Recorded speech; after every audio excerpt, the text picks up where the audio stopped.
اعوذ باللہ من الشیطان الرجیم بسم اللہ الرحمن الرحیم۔ معزز ناظرین سامعین، السلام علیکم۔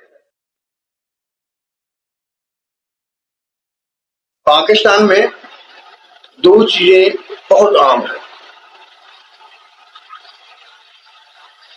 معدے کی خرابی اور اس کے ساتھ بواسیر کا مرض۔ دونوں بہت ضدی ہیں، بہت دیر تک چلتے ہیں۔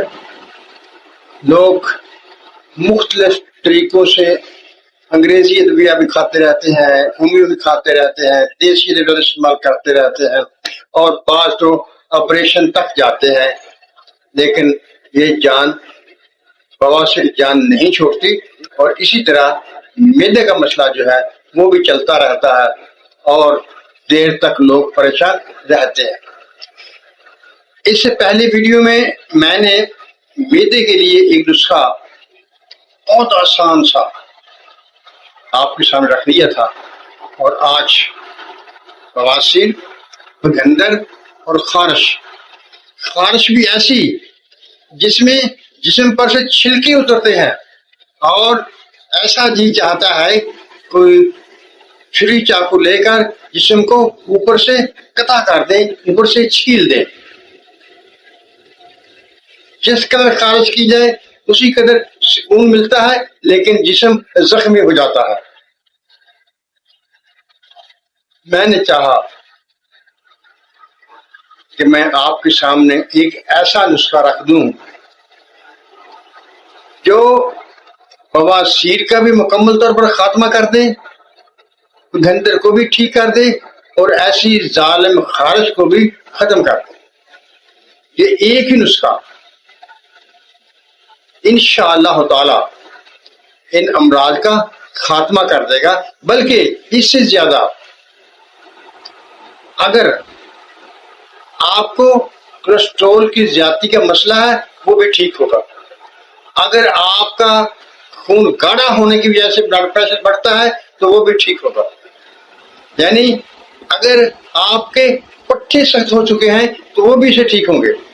یعنی ایک یہ ہمہ جز نسخہ ہے اور انتہائی سستا بھی ہے، بنانے میں بھی بہت آسان ہے۔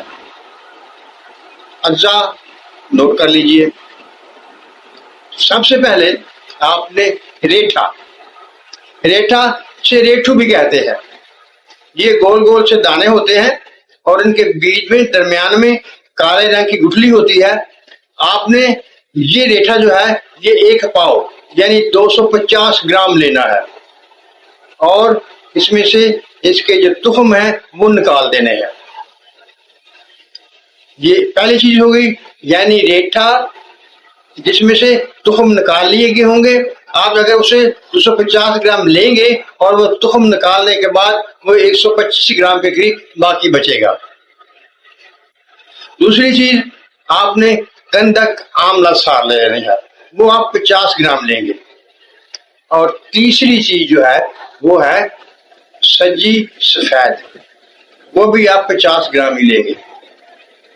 ان کو پسوا لیں گے یا خود پیس لیں گے۔ ریٹھا اس طرح پیسنے میں تردد پیدا کرتا ہے، یعنی آسانی سے نہیں پیستا ہے، کیونکہ یہ کچھ نرم سا کچھ چپچپا سا ہوتا ہے۔ لیکن اگر آپ بازار سے پسوائیں گے تو کچھ مشکل پیش نہیں آئے گی، خود سے کوٹنے میں پیسنے میں مشکل پیش آتی ہے۔ اب سے بازار سے ہی پسوا لیں گے اور دکاندار سے کہیں گے کہ ذرا سے باریک کر کے پیس دیں۔ جب یہ سب پیس جائیں گے تو اس میں آپ 50 گرام کے قریب گندم کا آٹا، جس کی روٹی پکائی جاتی ہے کھائی جاتی ہے، وہی آٹا اس میں 50 گرام کے قریب آپ ڈال دیں گے اور سادہ پانی بڑی احتیاط کے ساتھ تھوڑا تھوڑا کر کے ڈالیں گے۔ اگر ذرا بھی پانی کی مقدار زیادہ ہو گئی تو پھر آپ گولیاں نہیں بنا سکیں گے۔ آپ نے احتیاط کے ساتھ تھوڑا تھوڑا پانی ڈالنا ہے اور اس کو آٹے کی طرح گوندھ لینا ہے۔ جب آپ دیکھیں کہ یہ گولی بنانے کے قابل ہو گیا ہے، اس سے گولیاں بن سکتی ہیں، تو آپ نے چنے کے برابر گولیاں بنا لینی ہے اور ان کو سائے میں رکھ کر خشک کر لینا ہے۔ ایک بات یاد رکھنی ہے آپ نے، ساون اور بھادو یہ 2 ماہ جو ہیں اس میں یہ گولیاں خشک نہیں ہوتی، یعنی یہ نرم ہو جاتی ہیں اور آپس میں مل بھی جاتی ہیں، آپس میں مل کر یہ ایک گلولا سا بنا لیتی ہیں، اس سے پریشان نہیں ہونا آپ نے۔ اس کے علاوہ ان 2 مہینوں کے علاوہ یہ گولیاں ٹھیک رہتی ہیں اور آپس میں جڑتی نہیں ہیں۔ جب آپ گولیاں بنا چکیں گے ان کو سنبھال کے رکھیں گے، اور اب آئیے میں آپ کے سامنے اس کا طریقہ استعمال، آپ نے اس کو کس طرح سے استعمال کرنا ہے۔ بواسیر کے لیے آپ اسے پانی کے ساتھ بھی کھلا سکتے ہیں، دودھ کے ساتھ بھی استعمال کر سکتے ہیں، لیکن سب سے بہتر طریقہ یہ ہے کہ آپ شربت دینار کے ساتھ اس کو استعمال کریں گے، کیونکہ بواسیر میں عام طور پر قبض بھی ساتھ میں ہوتی ہے، یہ خود نسخہ قبض کو دور کرتا ہے، لیکن اگر آپ شربت دینار کے ساتھ اس کو استعمال کریں گے تو اس میں مزید اس کا امداد ہو جائے گی اور ساتھ میں قبض بھی ختم ہو جائے گی۔ اسی طرح بگندر اور خارش کے لیے بھی آپ سے شربت دینار کے ساتھ بھی استعمال کر سکتے ہیں، پانی کے ساتھ بھی استعمال کر سکتے ہیں، جیسا آپ چاہیں آپ استعمال کر سکتے ہیں۔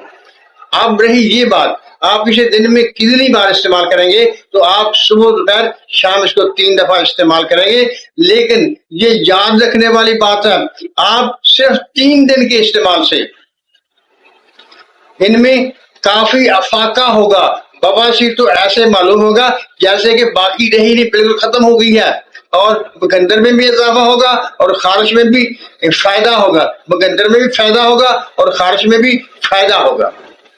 3 دن میں فائدہ محسوس ہونے لگا، لیکن اس سے آپ نے دھوکہ نہیں کھانا، آپ نے بواسیر کے لیے اسے 3 ہفتے لازمی طور پر استعمال کرنا ہے، اور بگندر کیونکہ زیادہ عرصہ آتے ہیں اسے زیادہ ٹائم لگتا ہے، اس کے لیے آپ دیکھ لیں گے جس قدر آپ کو ضرورت ہوگی اس وقت تک آپ اسے استعمال کر لیں گے، اور خارش کے لیے بھی یہی ہے، اس میں بھی ذرا زیادہ دیر تک استعمال ہوگا اور آہستہ آہستہ خارش بھی بالکل مکمل ہو جائے گی۔ خارش کے لیے اگر آپ چاہیں تو کوئی بھی ایملشن اوپر استعمال کر سکتے ہیں، خارجی طور پر استعمال کر سکتے ہیں، لیکن اگر نہیں بھی کریں گے عام جو سرسوں کا تیل ہوتا ہے وہ لگا لیں گے تو اس سے بھی فائدہ ہوگا۔ یعنی بواسیر، بگندر اور خارش کے لیے یہ ایک انتہائی بہترین اور سستا نسخہ ہے اور بنانے میں بھی بہت آسان ہے۔ میں امید کرتا ہوں کہ آپ اس نسخے پر اعتبار کریں گے، میرے تجربے کا نسخہ ہے، میں اسے خود استعمال کرتا ہوں، جیسا کہ میں نے کہہ رکھا ہے کہ میں صرف وہی نسخے آپ کے سامنے رکھوں گا جو میرے استعمال میں ہیں۔ اگر آپ اس اعتبار کرتے ہوئے اس کو بنائیں گے تو انشاءاللہ تعالی فائدے میں رہیں گے۔ اللہ تعالی ہم سب کا ہمیں ناصر ہو، ہمیں سچ کہنے، سچ سننے اور صراط مستقیم پر چلنے کی توفیق عطا فرمائے، آمین۔ اللہ حافظ۔